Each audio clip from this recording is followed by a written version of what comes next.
We'll be joining another sporting icon in Nigeria. Yes, she joins us from Germany. As I'm expecting Funke Oshonaike, table tennis legend, to share with us her own story as well. Tuesday. Good morning. How are you Don't doing? mind me that I'm looking so tired. It's fine. It's fine. Tell me, how did you celebrate your birthday a few days ago?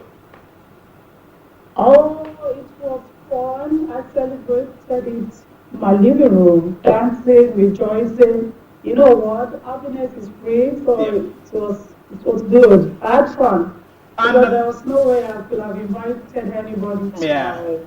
my home. But it Yeah. was okay. I had fun. Did what And I like to do best. That is dancing. well, how has it been for you since this global lockdown? I mean, caused by COVID-19. Of course, it affected your birthday party. Of course, how has it affected you in other aspects of life? No, I've been actually seeing the positive out of it. Most of the time, I'm always a very, very busy woman. From work to table tennis, from table tennis to taking care of my kids at home, doing one thing or the other. I don't normally have enough time to rest, but now I have enough time to rest. I have more time to take care of my kids, to cook for them good food every day, fresh food every day, to know them better. Mm. So to say the fact, I've been enjoying it. I just hope that it's not going to take a very, very long time before everything come back to Yeah. normal. Yeah, that's our prayer. Now, let's talk about growing up. How was growing up like for you in Lagos? Oh my God, my good old days when Nigeria was very good. Growing up was good, you know. Funke Oshonaike born into a big family. My parents, we are 10 in number, you know. And I grew up in Shomolu, Apata Street to be precise, with 10 children in one room. But this one room, it was full of joy and happiness, you know, Wow. that a lot of money cannot buy nowadays because we are actually happy together. And Mm. my parents took good care of me. I went to a good primary school, a good secondary school, and a good university. Mm. To round it off, my growing up was super Wow. good. Super good. Though with not so much money, but Mm. I didn't see all that. The only thing Mm. I saw was I was happy growing up, you know, playing table tennis, playing on the streets of Lagos, you know, representing my primary school, representing my secondary school, you know, traveling everywhere all over Nigeria for all secondary school competition. I representing Lagos State Wow. before I moved out, representing Nigeria before I moved to Italy. So for me, my growing up in Nigeria, super good. Oh, yes. Well, in my next question, you already touched it already. How did you find yourself playing table tennis? How did it all start for you? Like I said from the beginning, I grew up in Shomolu, and I remember back then where I was living with my parents. We were living in like you know all this they call it face Yeah, me and face slappy. you house in Lagos, you know, and we have this soccer way. You know what it calls soccer way? Yeah. Oh, No, that was your first table my tennis parents training play board. table tennis. So yeah, I used to play table tennis with my brother on the soccer wing. Before I know what is happening, we moved to like we built a small like a table, you know, like a living room table, and we were playing on top of it too. Then from that, you know, there was somebody on the street of Akeju or in Shomolu then too. He has table tennis board. So I started again from there, and it was fun. Like you know, a very small girl, you know, a 10-year, 11-year-old girl playing table tennis, and everybody like be watching her. Wow, a girl playing table tennis. You know, so to cut the long story short, that's how I started playing Mm. table tennis. And playing professionally, when did it start professionally for you? I left Nigeria in 1994. I remember I just finished my diploma in University of Lagos, and immediately I got the contract. I ran away because I remember back then there was this strike in the school, and I never wanted to face any other, you know, strike Oh. anymore. So I got a contract in Italy, 1994, and I just ran to Italy. So I spent 4 years in Italy. After 4 years, I was bored. I wanted something better. I got another contract in Germany. Actually, when I got to Germany, I got another contract, a lot of contract from so many states. So I was moving from one state to another. Immediately I got to Hamburg. I just fell in love with the city of Hamburg. It's a very, very beautiful city. I think you need to come over and see how beautiful it is. Yeah, why I not? fell in love and I'm still here for the past 21 years in Fantastic. Germany. So altogether, I've spent like 25 years in Europe. Fantastic one. And of course, you've had a very interesting and fantastic career for your club and of course for the national team. Now, tell us your most cherished moment as a table tennis player. Oh, I've got lots of them, but the one I can never forget is the 3 years ago when I won a game against Dina Meshreff in Agadir, Morocco. It was a dream come true because I never expected it. You know, Dina Meshreff is she's a bomb. She's so hard. She's so good. So for me to have won that competition, I was not expecting it, but thank God I won it. Thank God for my coach. I had a very beautiful, very experienced coach, Shegun Toriola. He kept telling me, "Okay, what's wrong with you? You're very experienced. All these kids, you understand, they are not more experienced than you. Just show how you're experienced." He kept talking to me, calling me Shegun is your coach. He said, "Shegun is your coach." Yeah, then he stood at the back. He was my coach. And you know what, Funke? Like experience you can buy. You know what, Funke? Shegun will be on this show on Monday. Okay. And that would be nice. Please talk to him. And the legend. And I will ask a whole lot about you from him. Oh. I hope he's not going to tell you that Funke Ogunmola is very stubborn. All right, let's talk about your most trying moments as a table tennis player.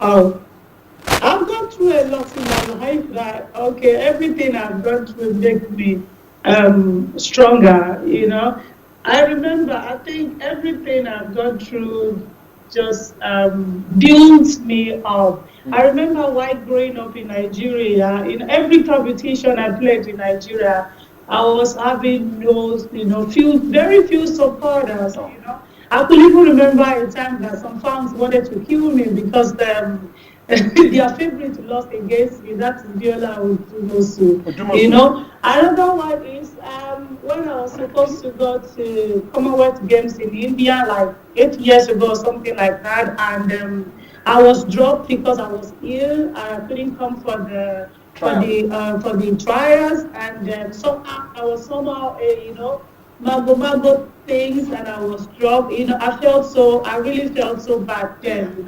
But one thing about me is that anytime I see myself falling down, I just dust it up and kept moving. Keep on moving up.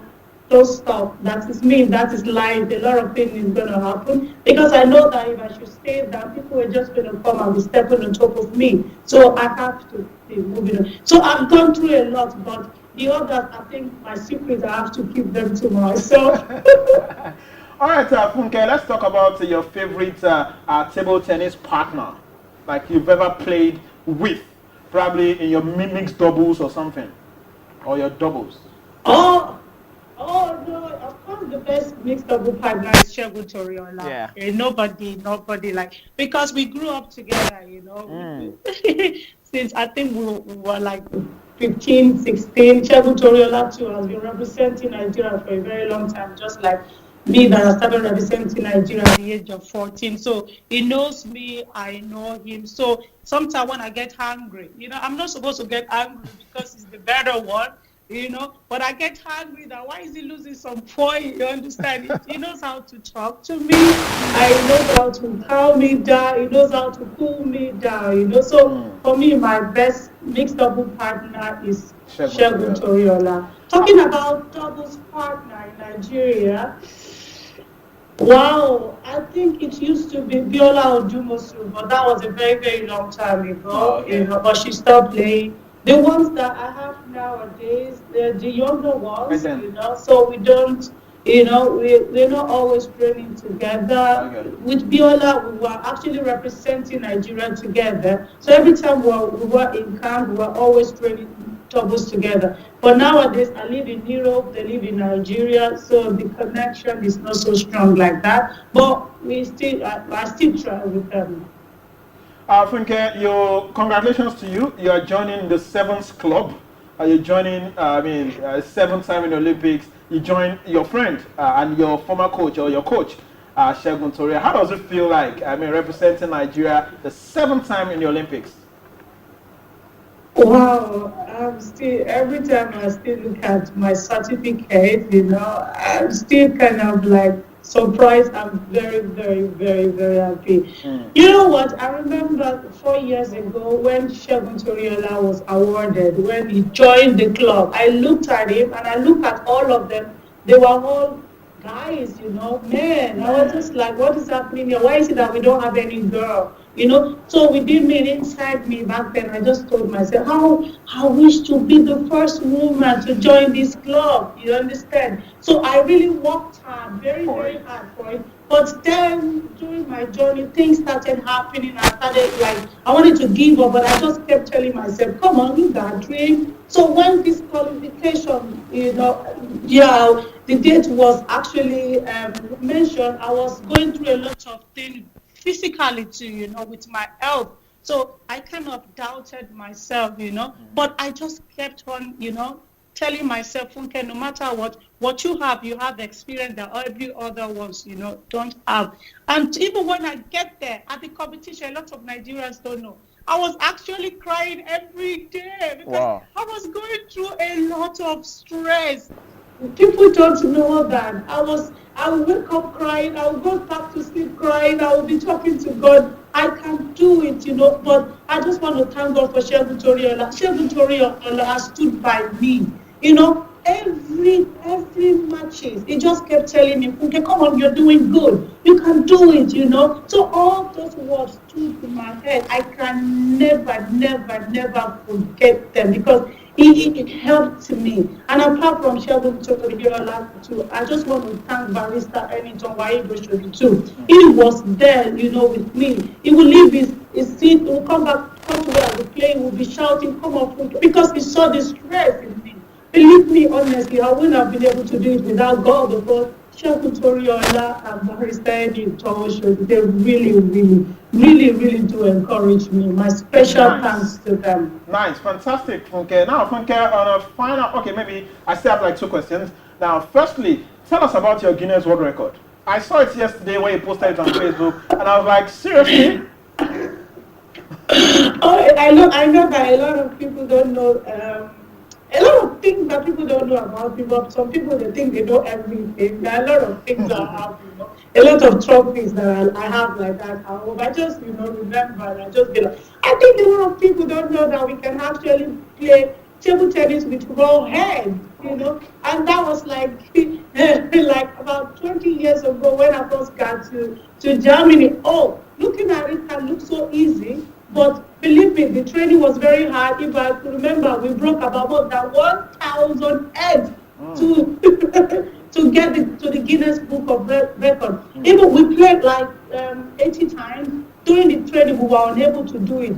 Unbelievable. During the show, we were able to play 80 times and break the record. Fantastic. And nobody has been able to do it because it is something that is not easy at all. Playing table tennis with raw egg. Please, at home, don't try it unless you want to spend a lot of money buying eggs. So easy, Rara, let me tell you, it's not easy. Yeah. And Funke, on a final note, tell me about that one thing happened some time ago where you were 7 months pregnant and you were still playing at the tournament. I'm an African woman and I'm in Nigeria. There's something in culture where I come from. I remember some time ago, one of my seniors, she was pregnant and she was playing table tennis. The record, she was pregnant and she was disqualified because of that. The system, I'm talking another thing in Nigeria. But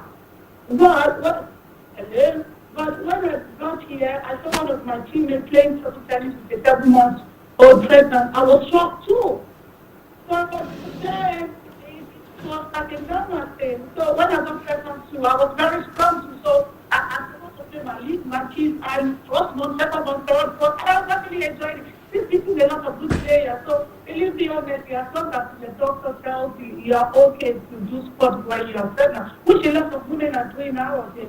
Thank you, Funke. Funke. Keep doing it. Funke, we have to go now. As long as you're sick, it's active doing sport. I wish healthy every time I get pregnant, I will feel like it's very much grateful. It makes me so my children and I always just for me more time. Thank you very much, Funke. We must do this some other time, really. When you see a pregnant woman doing sport, it is actually very, very good for us. Thank you very much, Funke. I must appreciate you for making our time to talk to us. And trust me, we will do this again, I must tell you. And then we'll have a whole hour to ourselves to talk.